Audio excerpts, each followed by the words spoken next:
आपल्याकडे कोणी शिंकलं तर आपण म्हणतो गॉड ब्लेस यू, बरोबर? का तुम्हाला माहिती आहे की गॉड ब्लेस यू हे कधीपासून आपण बोलतो, कधीपासून याची सुरुवात झाली? आज मी तुम्हाला सांगते. 1400 सालापूर्वी रोममध्ये एक भयंकर आजार पसरला होता, ब्युबॅनिक नावाचा प्लेग. आणि तो खूप भयंकर आजार होता, बरोबर? तर त्यावेळचे जे पोप म्हणजे तिकडचे धर्मगुरू होते, गॅग्रिवन यांनी सांगितलं होतं की कोणी जर शिंकलं तर त्याला म्हणा गॉड ब्लेस यू, म्हणजे देव तुझं रक्षण करो. असं जर तुम्ही त्याला बोललं तर त्याला एक आधार वाटायचा. आणि त्यावेळी आधार वाटेल आणि त्याला म्हणजे पॉझिटिव्हिटी वाटेल.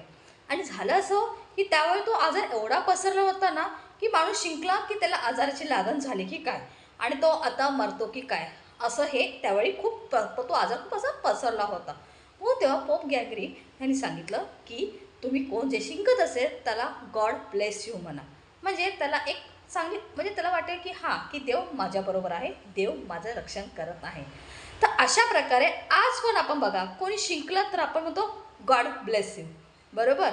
तर बघा कधीपासूनची गॉड ब्लेस यू सुरुवात झाली, जी आपण आज पण वापरतो. आपण पण ते शब्द वाक्य आपण यूज करतो की गॉड ब्लेस यू.